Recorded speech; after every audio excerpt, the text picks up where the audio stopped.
Hello students, welcome to simple solution centre. Simple solution centre में आपका स्वागत है।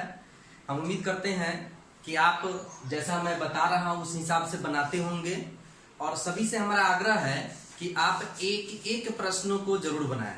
आपके बुक में का जो भी प्रश्न हो उसको छोड़े नहीं, बनाएं। दिक्कत हो तो हमें बताएं और घर पर रहें, सुरक्षित रहें। जब तक घर पर रह रहे हैं तब तक आप इसी तरह ऑनलाइन पढ़ते रहें। तो आइए अब मैं ऐसे प्रश्नों को लेकर के चला हूं जो अक्सर एग्जाम में पूछा करते हैं। तो कहने का मतलब ये हुआ कि इस वीडियो को आपको बार बार देखना होगा और अपने कॉपी में नोट करना होगा। नोट कर लीजिएगा तो उस स्थिति में आपको फायदा होगा। फायदा क्या होगा कि जो भी बातें हम बोर्ड पर बताए हैं आपके कॉपी में रहेगा, तो जब देखिएगा तो आपको समझ में ज्यादा आएगा। तो आइए विशेष बात न करते हुए हम वीडियो की ओर आते हैं और जो हमारा चैप्टर है उस चैप्टर को आगे की ओर बढ़ाते हैं। आप जान रहे हैं कि मैं दो चर वाले रैखिक समीकरण युग्म का एक सीरीज चला रखा हूं, कई वीडियो उस पर बना चुका हूं, उसमें कई प्रश्न को बताया है मैंने। तो आज हम प्रश्नावली 3.5 एनसीईआरटी बिहार बोर्ड का जो बुक है उससे लेकर के क्वेश्चन नंबर 4 का 4 आए हैं। 4 का 4 इसलिए लेकर आए हैं कि ऐसा क्वेश्चन एग्जाम में अक्सर पूछा करता है। और एक और बात आपको हम बता देते हैं कि अगर आपके पास एनसीईआरटी का बुक होगा जो बिहार बोर्ड का है तो उसमें ये प्रश्न होगा। प्रश्नावली 3.5 में 4 के 4 में तो उसमें आधा ही प्रश्न है। कई बुक में एक दो बुक है ऐसा, मतलब कोई एडिशन का, जिसमें आपको सही प्रश्न है, नहीं तो आधा प्रश्न ही दिया गया है। आधा प्रश्न क्या है कि एक राजमार्ग पर दो स्थान ए और बी, एक राजमार्ग पर दो स्थान है, वो स्थान का नाम है ए और बी, 100 किलोमीटर की दूरी पर है। यानी कि स्थान ए और बी के बीच की दूरी कितनी है? 100 किलोमीटर है। ठीक है। एक कार ए से तथा दूसरी कार बी से एक ही समय चलना प्रारंभ करती है। एक कार ए से चलेगा और दूसरी बी से, समय वही, एक ही टाइम में शुरू करेगा चलना। यदि ये कारें भिन्न भिन्न चालों से एक ही दिशा में चलती है, यानी दोनों कार का चाल अलग अलग है, अलग अलग चाल से एक ही दिशा में अगर चलती है तो ये 5 घंटे पश्चात मिलती है। तो आपके बुक में इतना ही क्वेश्चन दे करके क्वेश्चन का इतना पार्ट छोड़ दिया है। ठीक है, एक पार्ट छोड़ दिया है, एक ही पार्ट दिया है। तो उसके बाद इसका अगला पार्ट है कि यदि ये एक दूसरे की ओर चलती है तो 1 घंटे पश्चात मिलती है। जब एक ही दिशा में चलेगी तो 5 घंटे पश्चात, एक दूसरे की ओर चलेगी तो 1 घंटे पश्चात। स्वाभाविक है कि अगर एक ही दिशा में चलेगी तो आगे वाली गाड़ी बढ़ती जाएगी, पीछे वाली उसकी पीछा करेगी तो ज्यादा समय लगेगा। और अगर एक दूसरे के विपरीत दिशा में चले तो दोनों मिलकर के उस दूरी को तय कर लेगा तो कम समय लगेगा। तो आते हैं इसके सॉल्यूशन की ओर। देखिए, सबसे पहले स्थान ए से एक कार चलती है, स्थान बी से दूसरी कार चलती है, तो दोनों कार की चाल हम मान लेते हैं। माना कि स्थान ए से चलने वाली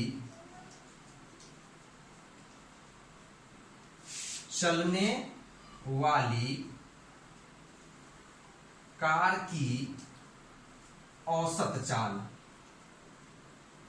मैंने बताया था कि यदि आपको चाल, दूरी, समय की बात जिसमें हो उसमें मानते हैं, या तो हम समान चाल मानते हैं नहीं तो औसत चाल मानते हैं, एवरेज स्पीड मानते हैं। औसत चाल बराबर x किलोमीटर प्रति घंटा। चाल है तो किलोमीटर प्रति घंटा में ही उसको लिखेंगे। उसके बाद स्थान B से चलने वाली कार की औसत चाल, बी से चलेगा तो उसका चाल अलग है, भिन्न भिन्न चाल की बात हुई है तो इसका चाल मान लेते हैं y किलोमीटर प्रति घंटा। अब देखिए क्या है, अलग अलग कंडीशन है आपके क्वेश्चन में। प्रश्न से केस 1 में क्या है वो हम देख लेते हैं। केस 1 में है कि पहले तो दो स्थान हम ले लेते हैं। तो दो स्थान लीजिए, मान लीजिए एक स्थान ये है और एक स्थान यहां पर A है और यहां पर B है। तो दोनों की बीच की जो दूरी है वो हमारा है 100 किलोमीटर। कितना दूरी है? ये दोनों स्थान के बीच की दूरी कितनी है आपको? 100 किलोमीटर। दोनों स्थान के बीच की दूरी 100 किलोमीटर है। पहला कंडीशन में कहा कि यदि ये कारें भिन्न भिन्न चालों से एक ही दिशा में चलती है, एक ही दिशा का मतलब हुआ कि यदि कार मान लीजिए इसी दिशा में चले, जिस दिशा में है इसी दिशा में चले, यानी यहां से ये गाड़ी चलना शुरू करे और ये इधर ही चलना शुरू करे, एक ही दिशा में एक ही ओर चलना शुरू करे, तो ये 5 घंटे पश्चात मिलती है। 5 घंटे पश्चात का मतलब हुआ कि ये पीछा करते जा रहा है, ये आगे बढ़ते जा रहा है। अगर इसकी चाल अधिक होगी तो इसको पकड़ लेगा। इसमें ये मान के चलना है कि इसकी चाल अधिक है, इसकी चाल अधिक है तो बी वाला को वह पकड़ लेगा। कितना देर में? तो 5 घंटा में। तो 5 घंटा में ये मान लीजिए यहां तक पहुंच गया, ये है हमारा बिंदु सी। 5 घंटा में कहां तक पहुंच गया? सी पर। सी पर पहुंचने में जैसे देखिए इसकी चाल ए पर जो गाड़ी है उसकी चाल तो आपको x किलोमीटर प्रति घंटा है और समय कितना ले रहा है? 5 घंटा। तो 5 घंटा में ये दूरी कितना तय करेगा? 5 घंटा में ये दूरी कितना तय करेगा? यहां पर आके पकड़ेगा तो 5x दूरी तय करेगा। कैसे? यहां के इसको पकड़ लिया तो 5x दूरी तय किया। कैसे? तो 5x दूरी इसलिए तय किया क्योंकि x इसकी चाल है और 5 घंटा समय लगा है, तो दूरी बराबर चाल गुने समय, अर्थात a द्वारा जो तय की गई दूरी होगी वो 5x हो जाएगी। और b की चाल है y और b भी चला है 5 घंटा, तो फिर आपको दूरी बराबर क्या फॉर्मूला है? चाल गुने समय। तो चाल है y और समय है 5, यानी कि b द्वारा उतना देर में, यानी यहां से यहां चलने में, यहीं पर है मान लीजिए ये पॉइंट है, इस पॉइंट पर यहां से यहां चलने में इसको कितना समय लग गया? 5y kilometre. कहने का मतलब हुआ कि a आया कहां तक?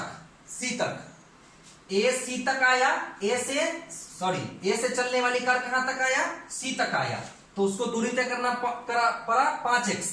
और b से चलने वाली जो गाड़ी आई वो आपको c तक आई, उसको दूरी तय करना पड़ा 5y किलोमीटर। ये भी लिख दीजिए यहां किलोमीटर में, दोनों किलोमीटर में दूरी तय किया है। अब यहीं से हमारा पहला समीकरण बनेगा। कैसे? तो अब जो पहली गाड़ी दूसरी गाड़ी, पहली और दूसरी के बीच की दूरी कितनी थी? पहला स्थान यानी a और b के बीच का स्थान कितना था? कितना दूरी पर था? 100 किलोमीटर पर। तो आपको ये 100 किलोमीटर पकड़ लेगा क्योंकि यहां से यहां ये आया 5x और ये आया इतना, तो इतना घट जाएगा। अगर मान लीजिए कि हमको ए बी ही नहीं निकालना है, जैसे यहां से यहां आया, देख रहे हैं, यहां से यहां आया और ये यहां आया, तो उस स्थिति में क्या हुआ? ये दूरी तय किया 5x और ये दूरी तय किया कितना? 5y। तो 5x में से 5y घटा लीजिए तो बचेगा 100 किलोमीटर। अब ऐसा क्यों? इसको एक बार और समझ लेते हैं। ये 5x माइनस 5y हम 100 क्यों लिख रहे हैं? क्योंकि इसने दूरी तय किया 5x, यानी कि दोनों इसको पकड़ने में ये तभी पकड़ेगा ना जब दोनों के बीच की दूरी जो है माइनस कर देगा। तो दोनों के बीच की दूरी कितना था? 100। हम यहां माइनस क्यों लिख रहे हैं? एक प्रश्न ये भी उठ रहा है कि माइनस क्यों लिख रहे हैं? माइनस इसलिए लिख रहे हैं क्योंकि ये यहां से यहां तक आया और ये यहां से यहां तक आया, दूरी तो मेन यही हुआ ना। तो यहां से यहां की दूरी में से अगर यहां के यहां दूरी निकाल लेंगे तो यही दूरी बचेगा ना। एक बार और समझ लेते हैं। ए को आना पड़ा बिंदु ए से लेके सी तक, तो उसने दूरी तय किया 5x, और बी को आना पड़ा बी से लेके सी तक, तो उसने दूरी तय किया 5y। तो यानी कि पूरा इतना में से अगर यही ना इतना एक्स्ट्रा आया है, ए तो इतना तय किया ही, इतना एक्स्ट्रा आया, इतना में से इतना अगर घटा ले, यानी ये बीसी को घटा ले, इधर से पूरे एसी में से बीसी को घटा ले, तो क्या बचेगा? आप ही बताइए। एक तय किया है दूरी एसी और एक तय किया है BC, तो अगर AC में से BC घटा ले तो AC घटे BC, तो क्या बचेगा? AB बचेगा, निश्चित AB बचेगा। समझ में आ रहा है कि A को, यानी A से चलने वाली कार को A से कहां तक जाना पड़ा? C तक, यानी पूरा दूरी तय किया AC, और B से चलने वाली कार को 5 घंटा में कहां तक गया? वो भी, यानी कि यहां पर आकर मिल गया, इसलिए ये भी आया C तक। दोनों C तक इसलिए ले रहे हैं क्योंकि दोनों के बारे में बोला है कि 5 घंटा बाद दोनों एक स्थान पर मिल गए हैं। तो यहां मिल गए, तो इसके द्वारा तय दूरी हो गया AC और इसके द्वारा तय दूरी हो गया BC। तो AC कितना है, तो A से लेके C तक आने में इसने तय किया 5x किलोमीटर दूरी। कैसे? क्योंकि x किलोमीटर प्रति घंटा चाल है और 5 समय है, तो दूरी बराबर चाल गुने समय से 5x हो गया, और ये 5y उसी प्रकार हो गया। तो AC कितना है आपका, देख लीजिए यहां से यहां, तो AC हमारा 5x है, और BC कितना है, तो BC हमारा 5y है, और AB कितना है, तो AB कितना निकला हुआ है 100। मेरा मकसद केवल यही समझाना था कि 5x माइनस 5y बराबर हम 100 क्यों लिखे। तो हम समझते हैं कि ये बात आपको अब समझ में आ गया होगा। अब यहां से आप 5 कॉमन ले सकते हैं, तो ये हो जाएगा x माइनस वाई बराबर 100। 5 से इसको काट दीजिए, 20 पंचे 100, तो x माइनस वाई बराबर 20। ये मेरा हो गया समीकरण फर्स्ट। अब जब समीकरण फर्स्ट बन गया है तो हम सेकेंड बना लेंगे। सेकेंड समीकरण देखते हैं किस प्रकार से बनता है, मिटाने वाला सेकेंड समीकरण। अब सेकेंड समीकरण के लिए देखिए काम करते हैं। फर्स्ट को रहने दीजिए, केस 2 में आकर के फिर इसी तरह से हम ड्राइंग करके आपको समझाते हैं कि किस प्रकार से सेकेंड समीकरण आएगा। फर्स्ट समीकरण आपका क्या है, तो x माइनस वाई बराबर 20, ये समीकरण फर्स्ट है। अब केस 2 में जब हम आएंगे तो केस 2 में क्या कहा, तो केस 2 के लिए हम कथन दूसरा लेंगे कि यदि ये एक दूसरे की ओर चलती, यानी कि वही बात पहले से था A पर और बिंदु B पर गाड़ी, स्थान A पर और स्थान B पर गाड़ी था, और एक दूसरे की ओर ही चलना शुरू कर देती, एक दूसरे की ओर। तो मान लीजिए कि ये यहां आके C पर मिल जाती, यानी A वाला गाड़ी जब इधर की ओर चली और B वाला गाड़ी इधर की ओर चली तो कहां पर मिली, C पर मिली। तो उस स्थिति में ये दोनों के बीच की दूरी है कितना, तो 100 किलोमीटर। पहले ही जानते हैं कि A और B के बीच की दूरी कितनी है, 100 किलोमीटर। अब देख लीजिए कि हो सकता है कि A ने 60 किलोमीटर तय किया होगा, तो B ने 40 किलोमीटर तय किया होगा, तब ना 100 एक दूसरे से मिल गया। या हो सकता है कि A ने 80 किलोमीटर दूरी तय किया होगा, तब B ने 20 किलोमीटर दूरी तय किया होगा, यानी दोनों मिलकर 100 तय कर लिया, तो दोनों आपस में मिल गया। दूसरी बात हम कह सकते हैं कि A की चाल कितनी है, तो A की चाल जो है आपका, A की चाल है x किलोमीटर प्रति घंटा, समय लगा 1 घंटा, तो दूरी तय किया इसने कितना, 1x किलोमीटर दूरी तय किया। और B की कितनी है, B की चाल y है और समय इसने लिया 1 घंटा, तो इसने कितना दूरी तय किया, 1y, यानी इसने तय किया 1x और इसने तय किया 1y, दोनों मिलकर तय कर लिया कितना, 100, यानी इससे हमारा समीकरण बन जाएगा 1x प्लस 1y। तो 1 लिखना कोई जरूरी नहीं है, तो आप डायरेक्ट भी लिख सकते हैं कि x plus y equal to 100। ये मेरा हो गया इक्वेशन सेकेंड। अब इक्वेशन फर्स्ट है आपका, यहाँ इक्वेशन सेकेंड है। अब दोनों की सहायता से आप बना सकते हैं और इसकी चाल को ज्ञात कर सकते हैं। अब समीकरण फर्स्ट और सेकेंड की सहायता लेकर के आप चाहिएगा तो इसको बना सकते हैं। आप बनाइए, जब तक हम मिटाते हैं आप सोचिए कैसे बनेगा। विलोपन विधि, प्रतिस्थापन विधि, जो विधि सोचना है सोचिए। जोड़ना पड़ेगा, घटाना पड़ेगा। एक है x माइनस वाई बराबर 20, एक है x प्लस वाई बराबर 100। क्या करना पड़ेगा, जोड़ना की घटाना। तो चलिए, ये माइनस है ये प्लस है, बराबर है तो जोड़ना पड़ेगा। आ जाते हैं हम समीकरण फर्स्ट प्लस सेकेंड से। समीकरण फर्स्ट प्लस सेकेंड से फर्स्ट और सेकेंड को जोड़ दीजिए तो क्या हो जाएगा, फर्स्ट है x minus y equal to 20 और सेकेंड है x plus y equal to 100। Plus minus cut जाएगा, x 2x हो जाएगा, ये दोनों को जोड़ दीजिए 120 हो गया। 2 से 60 मरतबे कट गया, इसलिए x बराबर कितना हो गया 60। अब x बराबर 60 हो गया तो फिर क्या कीजिए, x का मान किसी समीकरण में रख दीजिए। x का मान समीकरण फर्स्ट में रखने पर रख दीजिए। फर्स्ट में रखिए, सेकेंड में रखिए, आपकी मर्जी।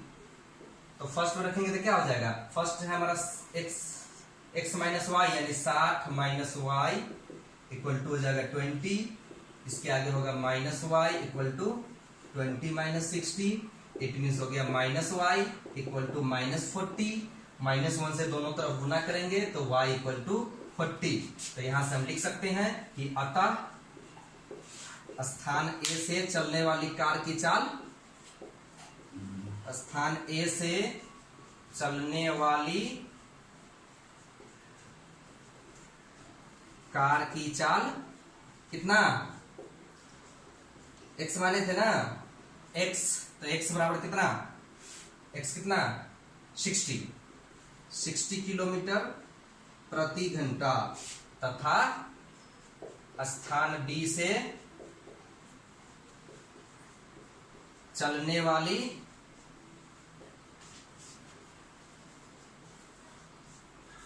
कार की चाल बराबर y है, तो y बराबर कितना निकला है 40 किलोमीटर प्रति घंटा। तो इस तरह से आप देख रहे हैं कि दोनों का चाल निकल गया। अब दोनों का चाल निकल गया, इसके बाद हम अभी देखे थे क्वेश्चन नंबर 4 का चाल, और इसके बाद देखते हैं 4 का 5। आइए क्वेश्चन नंबर 4 का 5वां देखते हैं। ये आयत यानी क्षेत्रफल से जुड़ा हुआ है, क्षेत्रफल से संबंधित प्रश्न भी पूछे जाते हैं। आपके भी किताब में कई प्रकार के प्रश्न होंगे इस प्रकार से कि यदि लंबाई में इतनी गुनी कर दी जाए, चौड़ाई इतनी गुनी कर दी जाए तो क्षेत्रफल इतनी गुनी हो जाती है, या फिर ऐसे होगा कि लंबाई इतना बढ़ा दिया जाए, चौड़ाई उतना घटा दिया जाए तो क्षेत्रफल में ये परिवर्तन हो जाता है। तो ये सारे प्रश्न इसी के आधार पर बनेंगे, जो भी प्रश्न होंगे इसी से रिलेटेड होंगे। तो आइए हम देखते हैं किस तरह से ये बनते हैं। सबसे पहले मान लेना है, क्योंकि आयत की बात हुई है तो आयत में लंबाई चौड़ाई होगा। उससे पहले हम देख लेते हैं पूछ क्या रहा है, आयत की विमाएं ज्ञात कीजिए। तो आयत की विमाएं ज्ञात कीजिए का मतलब विमा वही होता है लंबाई चौड़ाई, लंबाई चौड़ाई को ही विमा कहते हैं। जिसमें ऊंचाई होगा वो भी विमा कहलाता है, आयत में केवल लंबाई चौड़ाई होता है। तो माना कि आयत की लंबाई, क्या मान ले, आयत की लंबाई बराबर x, मीटर लिखे कि सेंटीमीटर, तो देखिए इकाई में दिया हुआ है, क्षेत्रफल वर्ग इकाई में है तो बीमा इकाई में मानेंगे ना। लंबाई हो गया x इकाई, तथा चौड़ाई पहले से मान लेते हैं, चौड़ाई कितना y इकाई। अब लंबाई चौड़ाई हो गया, तब तो मालूम है क्षेत्रफल का भी चर्चा है, तो क्षेत्रफल भी निकाल लेते हैं। तो बताइए आयत के क्षेत्रफल का फॉर्मूला क्या होता है, आयत के क्षेत्रफल का फॉर्मूला लंबाई गुने चौड़ाई L इंटू बी। आइए तो क्या करेंगे, x इंटू वाई यानी एक्स वाई वर्ग इकाई, इकाई गुने इकाई क्या हो जाएगा वर्ग इकाई। अब इसी पर आधारित करके हम बना देते हैं प्रश्न से। तो प्रश्न से में आ जाइए, यानी प्रश्न पढ़िए, केस 1 देखिए। केस 1 में क्या कहा, पहला कंडीशन में क्या कहा, तो पहला कंडीशन में कह रहा है कि एक आयत का क्षेत्रफल 9 वर्ग इकाई कम हो जाता है, यानी पहले से एक्स वाई है ना, उसमें से 9 कम हो जाता है। कब, यदि उसकी लंबाई 5 इकाई कम कर दी जाए और चौड़ाई 3 इकाई बढ़ा दी जाए। तो पहले से क्षेत्रफल एक्स वाई है, इसमें से 9 इकाई कम जाता है। कब, यदि उसकी लंबाई पहले से कितना है x, उसमें क्या कर दी जाए 5 इकाई कम कर दी जाए, यानी -5 गुने चौड़ाई, तो चौड़ाई कितना कर दी जाए 3 इकाई बढ़ा दी जाए, यानी y + 3। तो क्षेत्रफल क्या हो जाता है 9 घट जाता है। इसको आप उल्टा करके भी लिख सकते हैं, ऐसे भी लिख सकते हैं, इसको इधर और इसको इधर, उसके लिए कोई दिक्कत नहीं है। ये पहले लिखेंगे, ये बाद में लिखेंगे, सब एक ही बात होगा। आइए फिर इसको लिख देते हैं xy - 9 बराबर, गुना कर दीजिए, x को y से गुना कीजिए xy, x को 3 से गुना कर दीजिए तो 3x, और फिर 5 से गुना कीजिए -5 से, -5 से कितना हो जाएगा y -5y, अब minus minus minus plus minus, 5 3 15, xy दोनों तरफ से काट दीजिए। अब क्या काम कीजिए, यहाँ पर -9 है पहले से, तो ऐसा करते हैं -9 यहाँ रहने देते हैं और -15 को उधर ले जाइए, तो क्या हो जाएगा +15 बराबर 3x - 5y लिख लिए। अब इसको घटा के कितना हो जाएगा, लिख लीजिए उलट के, 3x माइनस 5y, और ये 15 में से 9 जाएगा तो कितना बचेगा, 6। पहला समीकरण। आप सोच रहे होंगे कि उलट दिए चिन्ह बदले, उलट दिए दोनों को उलट दिए हैं, यानी इसको उठा के इधर लिख दिए, इसको उठा के इधर लिख दिए। जब दोनों पलटते हैं ऐसे तो चिन्ह में कोई परिवर्तन नहीं होता है। तो पहला समीकरण आपका बन गया है। दूसरा समीकरण आप दूसरा केस से बना सकते हैं। तो दूसरा केस हमारा क्या है, तो दूसरा केस है कि यदि लंबाई को 3 इकाई तथा चौड़ाई को 2 इकाई बढ़ा दे, लंबाई को कितना कर दे, 3 इकाई बढ़ा दे, और चौड़ाई को 2 इकाई, यानी चौड़ाई जितना उसमें 2 बढ़ा दे, तो क्षेत्रफल 67 इकाई बढ़ जाता है। पहले से जो क्षेत्रफल आपका है कितना बढ़ जाता है, 67, xy प्लस 67 हो गया। अब इसको हल करके समीकरण बना देंगे।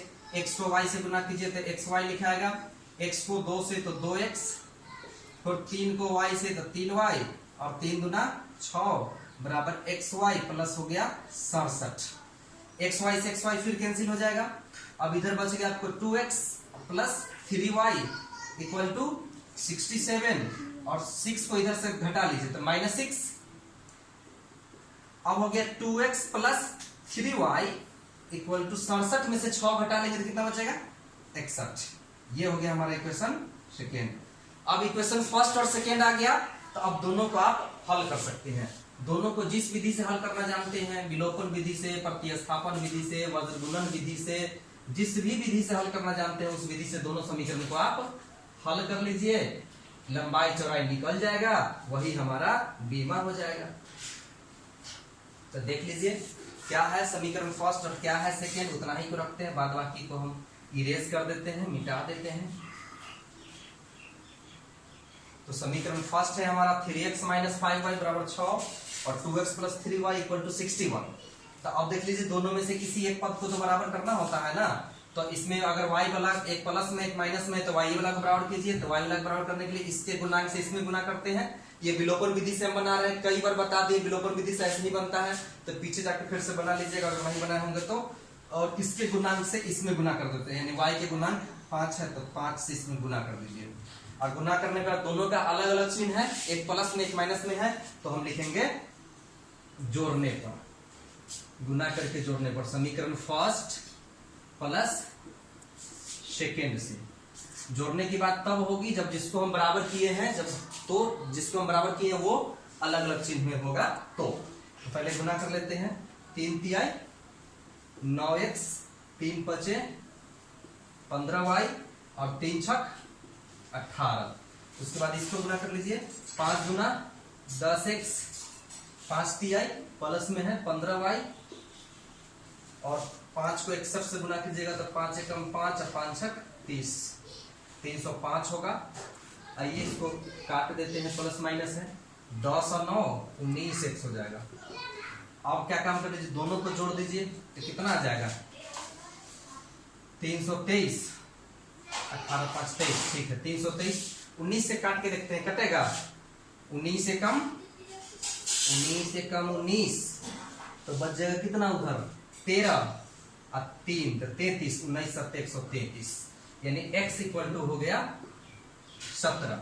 अब x का मान क्या करेंगे, x इक्वल टू 17 निकल गया, तो x का मान समीकरण फर्स्ट में डाल दीजिए या सेकेंड में डाल दीजिए।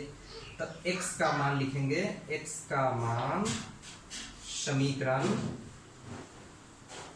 फर्स्ट में रखने पर, तो समीकरण फर्स्ट हमारा क्या है, तो फर्स्ट है 3x माइनस 5 इक्वल टू 6, कीजिए 3x, तो x का मान है 17 माइनस 5y इक्वल टू 6 है, 17 तिया 51 हो जाएगा, minus 5y equal to 6, minus 5y equal to क्या हो जाएगा 6 माइनस 51, नहीं ना होगा, ये अलग है। अब यहां से आ जाते हैं तो क्या हो जाएगा, माइनस 5y इक्वल टू 6 में से 51 घटेगा तब माइनस 45 हो जाएगा। माइनस 1 से दोनों तरफ गुना कीजिए, माइनस कैंसिल हो जाएगा, तो 5 नंबर 45, तो y बराबर हो गया 9।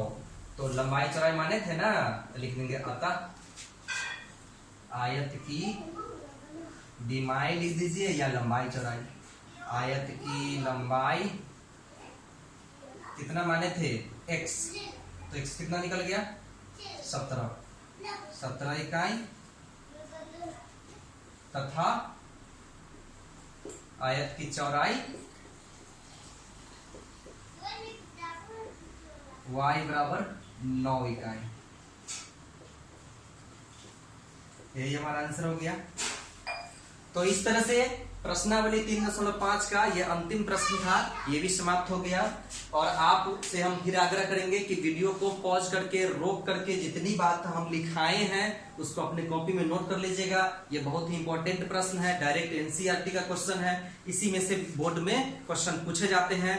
इसलिए आप कॉपी में नोट जरूर करते रहिए ताकि दोबारा से आपको मेहनत करने की जरूरत नहीं पड़े। अगर आपको मेरी बताई गई बातें समझ में आ गई है तो वीडियो को लाइक कर दीजिए, उसमें कमेंट कीजिए और अपने दोस्तों के साथ शेयर कर दीजिए, कि दूसरे ग्रुप में भी भेज दीजिए ताकि अधिक से अधिक बच्चे इस वीडियो का लाभ ले सके।